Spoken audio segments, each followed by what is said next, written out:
Characters, F. World building, also F. The creepiness of it, A. But that's it. Hello everyone, my name is Andrea if you don't know me, and today I'm going to be doing my March wrap up and tell you guys all the books I read in March.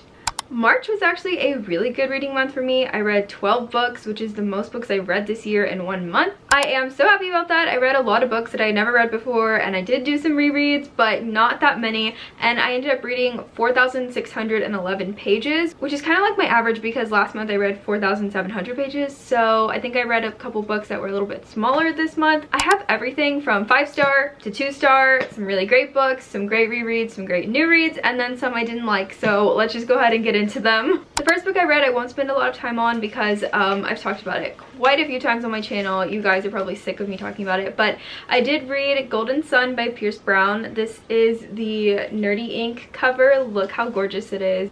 So gorgeous. Look at that. I love it so much. But anyway, Golden Sun is the second book in the Red Rising trilogy. Red Rising is an adult science fiction series written by Pierce Brown. It is amazing. It is a 5-star.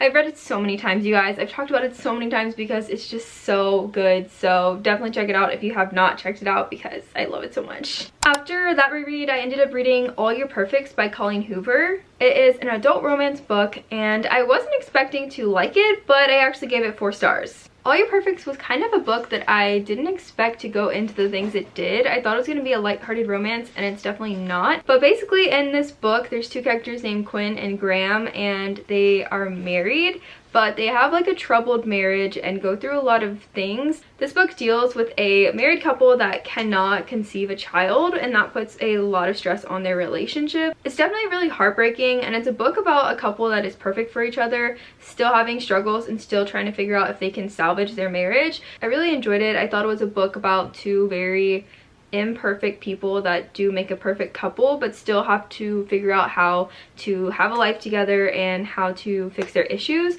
I don't know, something about it was just pretty good. Like, Colleen Hoover just really writes gripping books. I don't know, they're just entertaining, and something new happens in every chapter and you learn more things and secrets are revealed, and that's exactly what this one did. So I did enjoy it, and I am glad I read it, and I read that one on audio. So I finally finished the Atlas 6 by Olivia Blake as well. I did also tab it with this neon yellow tabs, which you can barely see. But I tabbed it quite a bit, and most of the stuff I tabbed was just about Nico and Libby. The Atlas 6 is a dark academia fiction book, fantasy actually, because it does have some magical elements to it as well. The thing with this book is there are 6 candidates, potential candidates, that get chosen to go to this academic study institution. I don't even know what it's called. This book had a lot of like heavy wording, big words, big vocabulary, a lot of details, but it was actually really good. I ended up giving it 3 stars, mostly because I felt like it was trying to do so much, but it kind of lacked, especially towards the end. And like, I was thinking we were actually going somewhere, and like the whole middle of the book and then to the end, it was kind of all not pointless, but it just didn't have a big climax, and it kind of just felt like nothing mattered. I don't know, that's just how I felt. But I am interested to read the new chapters because she rewrote the Atlas 6 and it got traditionally published, and there's like new chapters and stuff, so I'd be interested in that. But I felt like a lot of things in here were just set up and thrown in but not developed, and by that I mean the characters. So they're like, the characters are very interesting, but they're not fully developed and they don't feel like real people, but I'm interested in them. Like, I want to know more. There's just not enough in this book, but there's like too much of other things, which is just, it's kind of odd. But if you've read it, I feel like you know what I mean. So there's 6 of them. They have to live together. They all have very unique personalities, I would say, and only 5 of them are going to get chosen and taken in to the next step of like this institution thing. That's probably the worst description you've ever heard of the Atlas 6, but I feel like no one ever says what the Atlas 6 is about, and now I understand why, because I don't even know. I can't tell you more than that because it's just a weird book, honestly, but I'm not mad that I read it, so there's that. So next I finished off my reread and I finished Morning Star by Pierce Brown, the third book in the Red Rising trilogy. I wanted to do one final reread this year so that I can start Iron Gold, which I'm working on right now. So I really felt like I needed to dive back into the material and read the world again, make sure I understand it. This is like my 4th time rereading, so I don't know how I thought I didn't understand it or wouldn't, but I'm glad I did reread. I just feel like going from the end of like one book into the next book in the same world is just so satisfying, and I'm really glad I did. So that's Morning Star. It's great. You should read Red Rising if no one's ever told you to read Red Rising, because, you know, I never mention it on my channel, so yeah.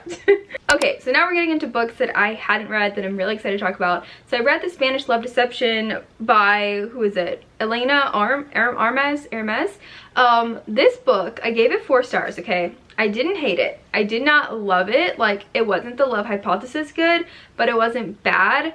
And I don't really see why people hyped it up so much. Like, it wasn't, you know, I feel like that good, but it was okay. So it's about Aaron and Catalina, and it has this basically fake dating. So they work together. Catalina has to go to a wedding in Spain, and for certain reasons she has to take a date, like she has to, or else her family is gonna like clown on her, I guess. I don't know. She just was so adamant that she needed a date and couldn't go without one. Oh, it's because her ex, sorry, yeah, okay, there's a reason. Her ex was gonna be there, and oh, because the ex's brother was getting married to her sister there. Okay, I'm leaving out details.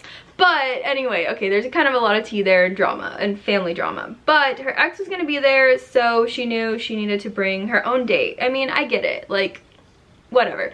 So she is looking for somebody. Her coworker Aaron is like nosy and like hates her, but he like heard about her talking about needing a date, and he's like, I'll be your date. And she's like, no, we hate each other. Like, you're so mean to me.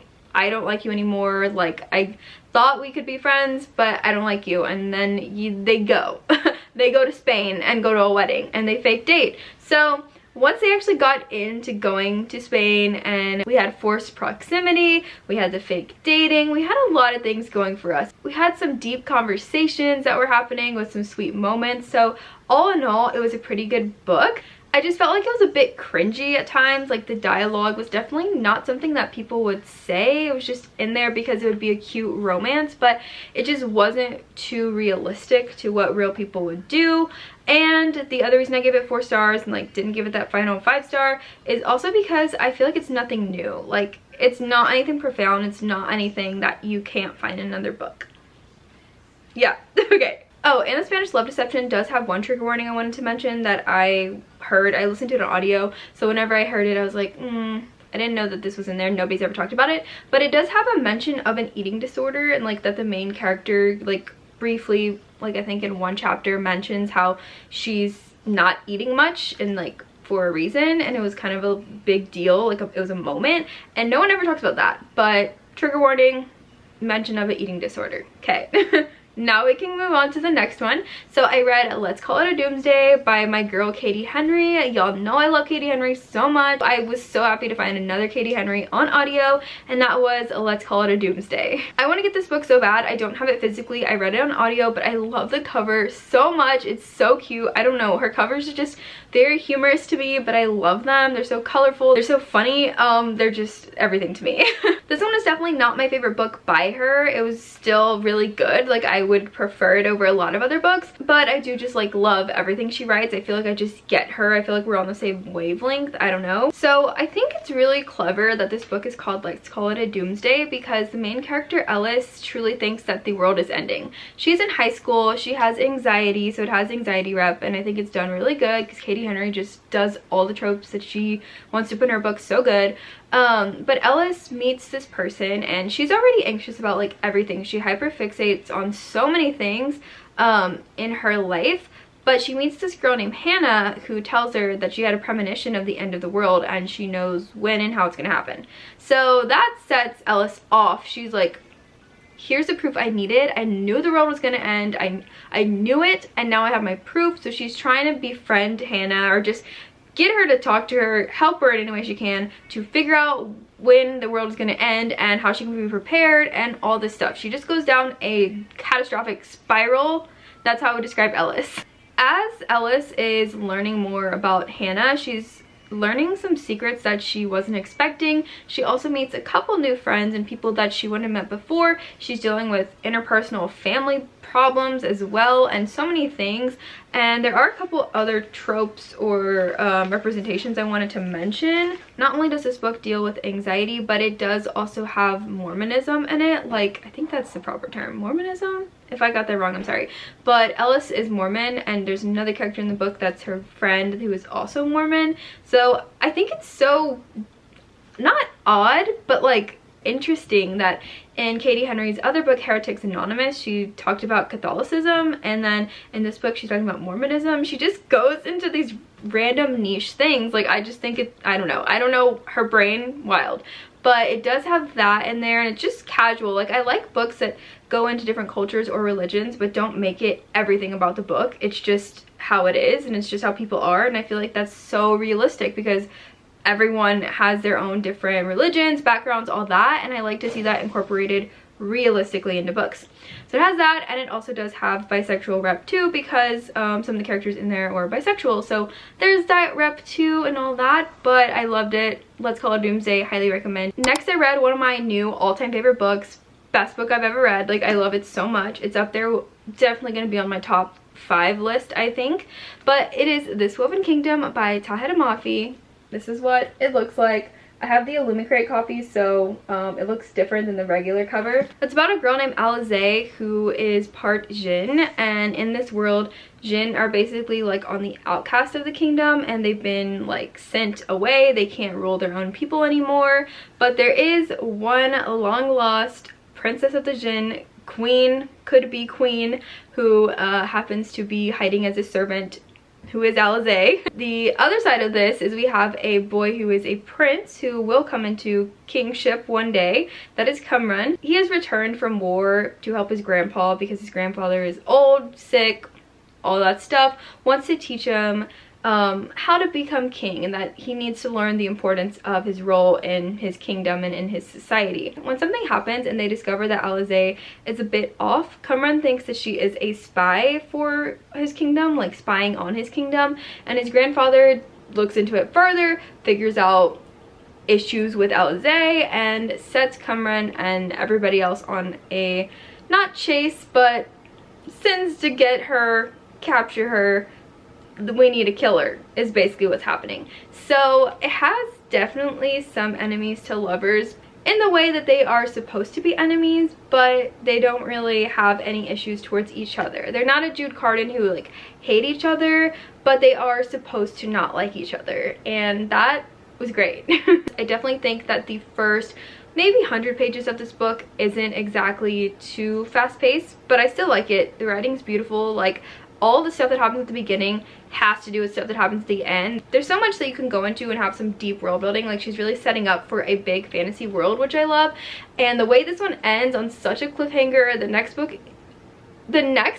is gonna be off the charts. The next book is gonna be unhinged. Like, it just is. I just know it is. And I cannot wait. Like, when you get to the end of this book and you see what happens, and then you know that you're gonna get certain things in the next book, I hope your mind is blown like mine was, because I love this book so much. I also tabbed a lot. It's kind of hard to see. I have to like tilt it like this, because like this you can't really see because of the sprayed edges. But there's so much in here. If you haven't checked out This Woven Kingdom, you don't want to miss this fantasy.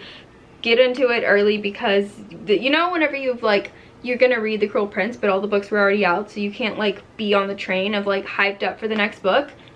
Here's your chance to get on this train, because I love this book so much. Alright, the next 5 books I read were all on audio, which I've just been reading audiobooks, like eating them up, like as if they were food, because they're just everything to me right now, because they're so convenient, and I've been reading just a lot of audiobooks. I read A Kingdom of Flesh and Fire by Jennifer L. Armentrout, and I gave it 4 out of 5 stars. It's the sequel to From Blood and Ash. I liked it better than From Blood and Ash, definitely. I'm gonna go bump my From Blood and Ash rating down to a 3 and A Kingdom of Flesh and Fire to a 4. I don't like this series like as a whole. Like, I don't think I could ever give one of these books a 5-star, because they're just not that good. Like, I don't think it's that good of a series, but if you give me like good romance and good smut, I'm very easy to be impressed. Like, you don't have to do much. An author doesn't have to do much to impress me, especially in a fantasy setting. Like, that's just my thing. Like, I eat it up. And I just don't like Poppy. Like, I don't think there's anything special about her. I don't care about her.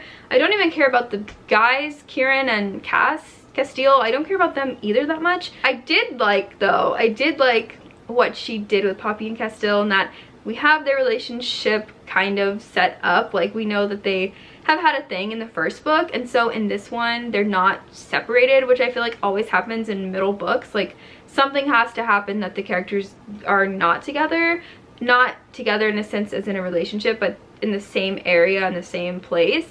But they were the whole book, and I feel like that is just such a relief. But that is just something that I like to see in books, so I appreciated that, and that's why I got 4 stars from me. Next, I read Gallant by V.E. Schwab and gave it 3 stars. I didn't really like Gallant that much, and I feel like a lot of people didn't. I was seeing on V.E. Schwab's Instagram, she made a post about how all of her books are not going to be for every reader, and that if she wanted to write for the same reader, she would never get other readers, basically. And that makes sense to me. Like, I appreciated it more when she said it like that. Like, I can appreciate a writer from a writer standpoint, like authors writing what they want to write and not just writing for one audience. Like, this book is definitely not for fans of like Addie LaRue. It's not an Addie LaRue book. I think it was trying to be. Like, she kind of tried to make Olivia the main character.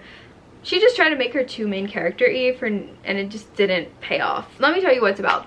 So we have this girl named Olivia, and she's an orphan. Then she finds out that she has a family or some distant relative, and she needs to go to Gallant, to the household Gallant, and figure out what she can find there. She gets invited there. But her mother, in past diaries, because her mother's gone, has told her, do not ever go to Gallant. And of course, Olivia's like, well, my family's there. Like, I don't have anyone here in this orphanage. I'm gonna go to Gallant. And then Gallant is just an odd place. It is like, has a shadow realm of Gallant, basically, of the house. And that part is really cool. The most exciting thing about this book was when you get to Gallant and you learn these hidden shadowy secrets. But the characters just fell so flat. Characters, F.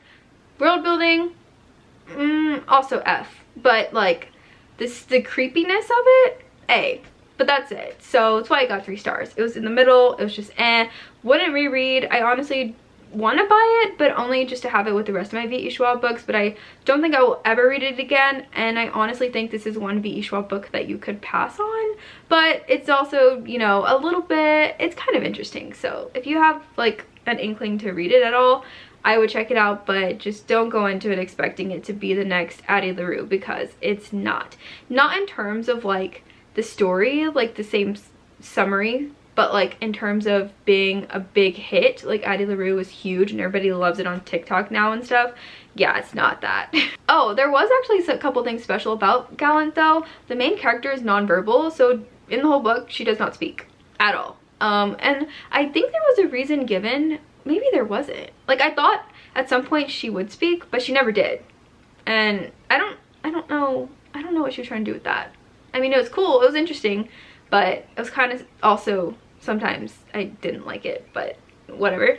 And there also is a suicide depiction, trigger warning, there is a suicide depiction, like detailed depiction of suicide in this book. But if you've read Vicious and you've you know what happens in that one, it's nothing worse than that. Yeah, it's not worth. I'm like, is it? No. But that's also in there too. Just be warned. I warned you. Can't say I didn't warn you about that trigger warning. So I also read Ugly Love by Colleen Hoover. I gave this one 2 stars. It was not it. Ugly Love is one that I've heard about before. I basically knew what happens, but it's about this girl named Tate. I forgot the guy's name. I didn't care about them that much. But so the guy, for some reason, has sworn off love. Like, he's never gonna love anyone. He doesn't want to date anyone. But when Tate moves in with her brother for a little bit, that's his neighbor, and him and Tate kind of hit it off. Like, he's a little bit attracted to her, and he's never been attracted to anyone for years.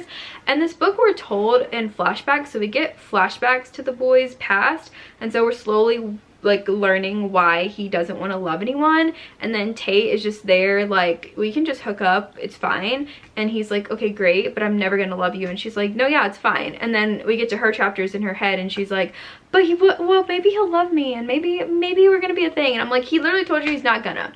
And then you get sad, like you know this, like why are you setting yourself up for that? But yeah, I just had issues with that. And then I had issues with a lot of other things, and I don't want to say too much because I don't want to like spoil you if you haven't read or heard about it. But it also has like a trigger warning for the death of a child, like a baby, which I feel like can be triggering to people. So there's that. My main problem and why I gave it 2 stars was that there was no reason for the characters to actually love each other, or like not even love, like each other. There was absolutely no reason. Like, you could have picked anyone, and Tate is nothing special to his circumstances. There just don't seem like people who would have any reason to like each other. I don't know, that was something that I had a big issue with. I was like, okay, and why? Like, they like each other, why? Because they just saw each other and they're attractive. I know he had to see other attractive people before, but now all of a sudden this is it for him and this is it for her. Okay, but yeah, 2-star read. I did cry though. It did make me cry. So that's why I didn't get 1 star.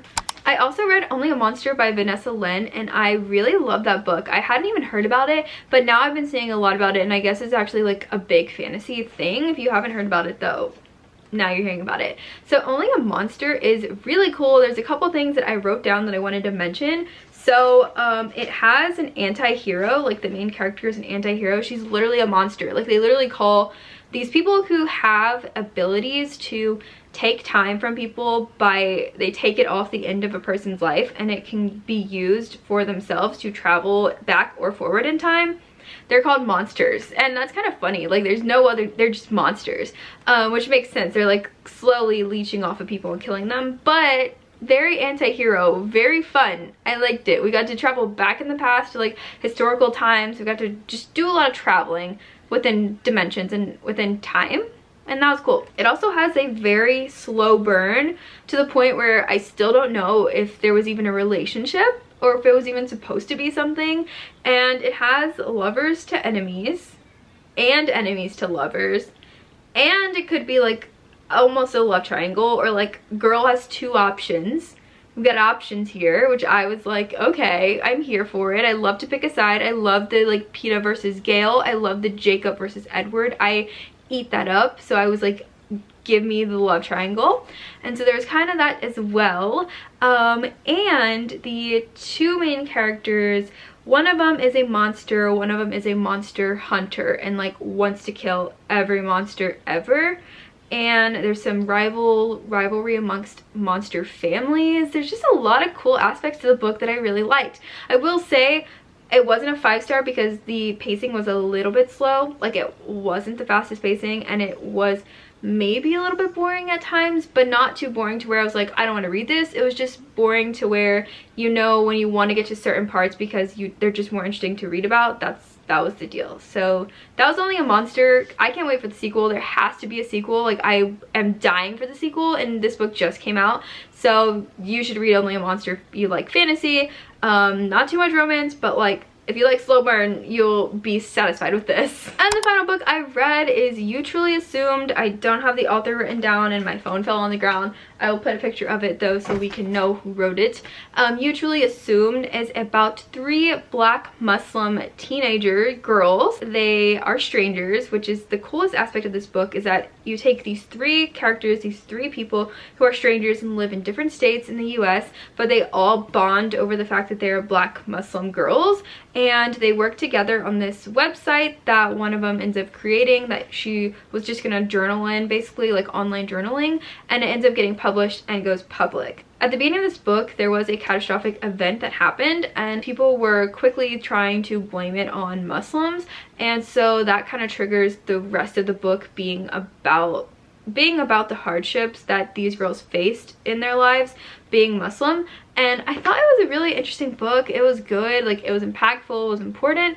The only thing I didn't like was I felt like she didn't even focus so much on that, and you don't have to. Like, it shouldn't be just like pain, like we just want to see the pain, but there was some things thrown in there that weren't ever really developed on. And all, like, we get 3 point of views, so in each point of view there's little things happening in their lives, and I feel like it was almost too many like little subplots to go through for what she was trying to get across. And I feel like if she wanted to do that, she could have made it just like focused on one character and delved into their life, but instead of getting like one fully developed deep character, we got 3 kind of like 3/4 developed and 3/4 of their lives, but not fully. And I still loved it. I still thought it was really good. I do recommend it, but it just wasn't, it just didn't like hit it out of the park for me. That's why I got 3 stars, but like I said, it was still a good book. Alright, we're finally done. That took so long, but that was the 12 books that I read in March, and hopefully April is going to be even better. We'll see about that. I haven't read anything and it's already like the 4th, but who cares? That's not why I'm reading. I'm reading for enjoyment this year. Let me remind myself. So yeah, that's all I read. If you've read any of these, let me know what your thoughts on them were. If you haven't read any of them and you want to check them out, let me know, or let me know your favorite read of March. But go ahead and comment down below a red heart if you stay to the end of the video, because I like to see who watches all my videos to the end. But that's all I have to say, so I hope you guys enjoyed, and I'll see you in the next one. Bye! I know that, baby, I'm never on your mind, and it don't matter how hard we try, 'cause you're never on my mind.